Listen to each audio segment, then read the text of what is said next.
Hello everyone, भूमिका Mehta this side. तो आज हम स्टार्ट करने जा रहे हैं ट्रिग्नोमेट्री। वैसे तो मैं ट्रिग्नोमेट्री का एक बेसिक आइडिया आपको पिछली वीडियो में दे चुकी हूँ। इस वीडियो में मैं आपको क्लास 10th का जो चैप्टर 8 है उसका ऑलमोस्ट कंप्लीट एक बेसिक आइडिया दे दूंगी, जिससे आप हर क्वेश्चन सोल्व कर सकें, सब कुछ कर सकें। ठीक है, तो ट्रिग्नोमेट्री होता क्या है? Trigonometry gives us the relation between the sides and angles of a triangles. अब देखिए, ट्रायंगल तो हमें सबको ही पता है, ट्रायंगल ही होती है ए बी सी। इसकी साइड्स क्या है? ये है ए सी बी, ये तीन साइड्स हैं और ये क्या है? तीन एंगल्स हैं। होल ट्रिग्नोमेट्री जो है इन एंगल्स और इन साइड्स के रिलेशनशिप पे बेस्ड है। ओके, देखिए ये एक राइट एंगल ट्रायंगल है। राइट एंगल ट्रायंगल में ये एंगल 90 डिग्री का होता है और ये एंगल जो है हमें फाइंड करने होते हैं। जैसे कि ये वाला जो एंगल है ये 90 डिग्री का ऑलवेज गिवन होगा, क्योंकि ये तो हमें पता ही है कि जो परपेंडिकुलर है वो हमेशा इस वर्टेक्स पे 90 डिग्री का एंगल बनाता है। तो ये हम ले लेते हैं ए बी सी। ठीक है, अब देखिए एक ट्रायंगल के तीन एंगल्स का सम क्या होता है? 180 डिग्री के इक्वल होता है। तो यहाँ क्या आ जाएगा? A plus B plus C is equal to 180 degree. अब एक एंगल तो 90 डिग्री है, जो एंगल ए है ये 90 डिग्री है, तो यहाँ क्या लिख सकते हैं हम इसकी जगह? 90 degree plus B plus C is equal to 180 degree. जब ये 90 डिग्री राइट हैंड साइड में जाएगा तो हमारे पास आ जाएगा B plus C is equal to 90 degree. अगर दो एंगल्स का सम 90 डिग्री के इक्वल है तो इसका मतलब क्या है? ये दोनों एंगल्स जो है ये आपस में कॉम्प्लीमेंट्री एंगल्स है। इसका मतलब क्या हुआ कि एक राइट एंगल ट्रायंगल में बी और सी, ये वाला और ये वाला एंगल जो है आपस में कॉम्प्लीमेंट्री एंगल्स है, क्योंकि इनका सम जो है ऑलवेज 90 डिग्री के इक्वल होगा। अब देखिए, अगर ये दोनों एंगल का सम कॉम्प्लीमेंट्री है, कॉम्प्लीमेंट्री एंगल्स हैं ये, तो इसका मतलब क्या हुआ? जो एंगल बी है वो एक्यूट एंगल है और एंगल सी जो है ये भी एक्यूट एंगल है। ठीक है, तो देखिए मैंने आपको पहले बताया था ट्रिग्नोमेट्री रेशियोज के बारे में। ट्रिग्नोमेट्रिक रेशियोज क्या होते हैं? परपेंडिकुलर साइन थीटा क्या होता है, कोस थीटा क्या होता है, साइन थीटा क्या परपेंडिकुलर अपॉन हाइपोटेनियस होता है, cos theta base upon hypotenuse होता है। तो ये सब जानने के लिए हमें बस ये याद करना है P B P upon H H B. यहाँ से देखिए ये होता है साइन थीटा, ये हो जाएगा हमारा कोस थीटा, ये हो जाएगा tangent theta. Sine theta, cos theta, tangent theta. अब देखिए टेंजेंट थीटा के अपोजिट क्या होता है? Cot theta. तो इसका मतलब क्या हुआ? Base upon perpendicular. जब हम इसको उल्टा कर देंगे तो इसका मतलब क्या आ जाएगा? ये कोट थीटा।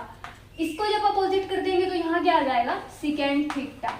और इसको जब अपोजिट कर देंगे मतलब कि हाइपोटेनियस अपॉन परपेंडिकुलर क्या हो जाएगा? Cosecant theta. ये सब मैं आपको बता चुकी हूँ ऑलरेडी। ये बस मैं आपको एक बेसिक आइडिया दे रही हूँ ताकि आपको आगे की चीजें समझ आने लग जाए। ओके, तो देखिए यहाँ से हमें पता लग गया। अब ये तो हमने बात की डायरेक्ट कि साइन थीटा क्या होता है, कोस थीटा क्या होता है। अब हमें क्या पता कि थीटा एंगल एक्यूट एंगल है। अब हमें क्या पता कि हमने ये एंगल लिया या ये एंगल लिया, कौन सा एंगल हमसे पूछा जा रहा है उसके हिसाब से हमारी ये वैल्यू जो है वो चेंज होती रहेगी, परपेंडिकुलर चेंज होता रहेगा। ओके, तो अब देखिए पहले तो ट्रिग्नोमेट्री मैंने आपको बताया कि ट्रिग्नोमेट्री राइट एंगल ट्रायंगल पे बेस्ड है। अब राइट एंगल ट्रायंगल की जहां पे भी बात हो रही है वहां पे पाइथागोरस थ्योरम तो आएगी, क्योंकि Pythagoras theorem right angle triangle पे ही बेस्ड है। देखिए पाइथागोरस थ्योरम हमें क्या कहती है? पाइथागोरस थ्योरम हमें कहती है कि हाइपोटेनियस का square is equal to perpendicular square plus base square. अब देखिए अगर आपको राइट एंगल ट्रायंगल गिवन है, इसकी दो साइड्स गिवन है और एक साइड गिवन नहीं है, तो हम पाइथागोरस थ्योरम से इजीली निकाल सकते हैं।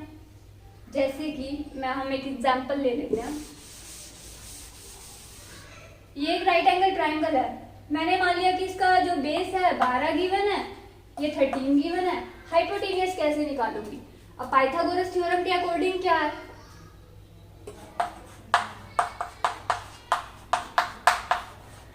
तो परपेंडिकुलर 13 है, तो इसके अंदर मैंने पुट कर दिया 13 का स्क्वायर प्लस बेस क्या है? 12 है, 12 का स्क्वायर। तो यहाँ से हाइपोटेनियस 13 का स्क्वायर क्या होता है? 169, 12 का स्क्वायर क्या होता है? 144। ओके तो हाइपोटेनियस का स्क्वायर इज इक्वल्स टू, ये क्या आ जाएगा 3 और यहाँ से आ जाएगा 6 3 7 6 9 10 11। तो हाइपोटेनियस क्या आ जाएगा हमारे पास √313। तो ऐसे करके हम हाइपोटेनियस निकाल सकते हैं। हमारे को जो जो भी साइड गिवन नहीं है वो हम इजीली निकाल सकते हैं। ठीक है, तो देखिए अब देखिए मैंने आपको क्या बताया कि जो भी हमें एंगल निकालना है उसके अकॉर्डिंग परपेंडिकुलर और हाइपोटेनियस चेंज होंगे। ठीक है, जैसे अब यहाँ पे देखिए मैंने आपको कह दिया कि साइन बी निकालो। साइन बी में हमें साइन थीटा तो पता है कि क्या होता है, परपेंडिकुलर अपॉन हाइपोटेनियस होता है। तो अब हमें इजीली यहाँ से नजर आ रहा है कि परपेंडिकुलर तो ये है, हाइपोटेनियस तो ये है, लेकिन हमें निकालना है साइन बी।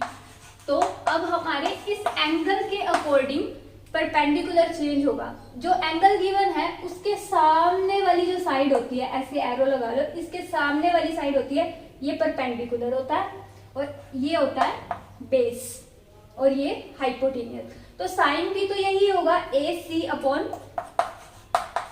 A B.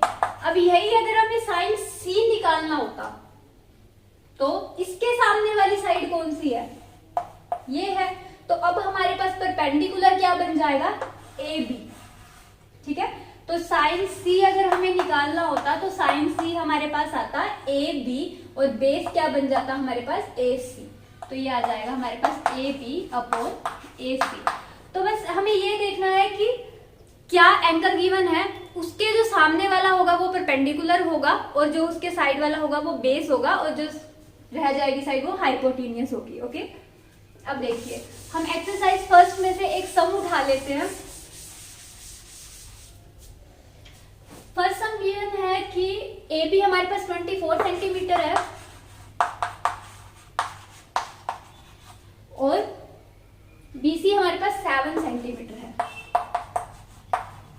हमें निकालना क्या है, साइन ए और कोस ए।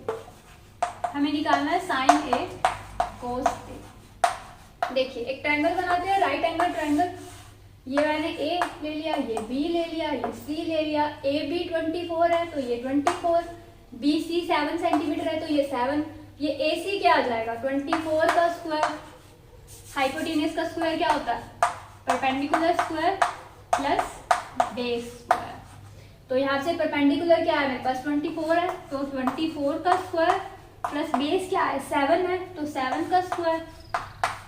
ओके, तो 24 का स्क्वायर क्या होता है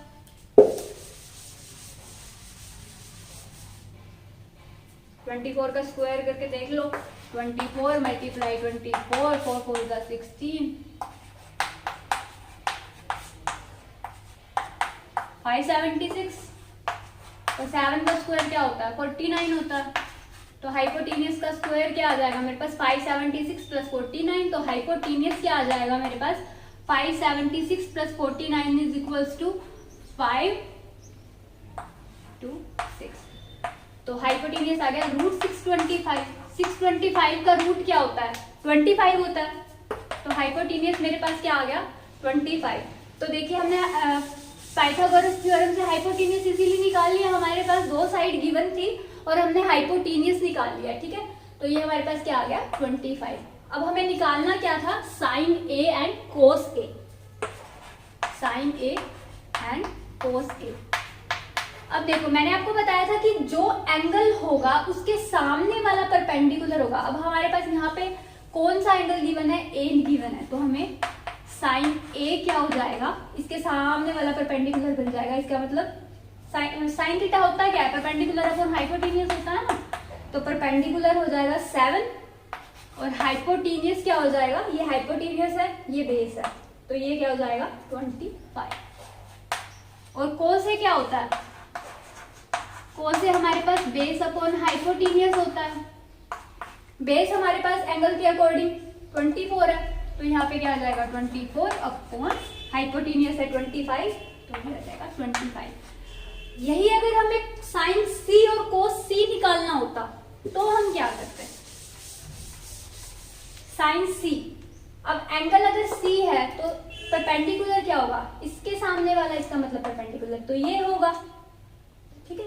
और इसके साथ वाला क्या होगा, बेस। इसका मतलब अगर हमने साइन सी निकालना है, एंगल सी गिवन है, तो हमने क्या, हमारे पास क्या आएगा, इसके सामने वाला परपेंडिकुलर बन जाएगा 24, बेस बन जाएगा 7 और हाइपोटेनियस बन जाएगा 25। तो साइन थीटा हमें पता है क्या होता है, sine is equal to perpendicular upon hypotenuse. Perpendicular क्या है हमारे पास, ए बी है, और हाइपोटेनियस क्या है हमारे पास, ए सी है, ठीक है।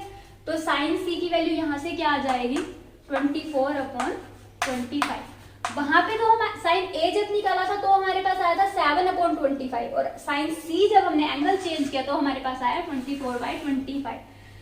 तो ये बस हमें एंगल्स ध्यान रखने की कैसे क्या होगा, ओके।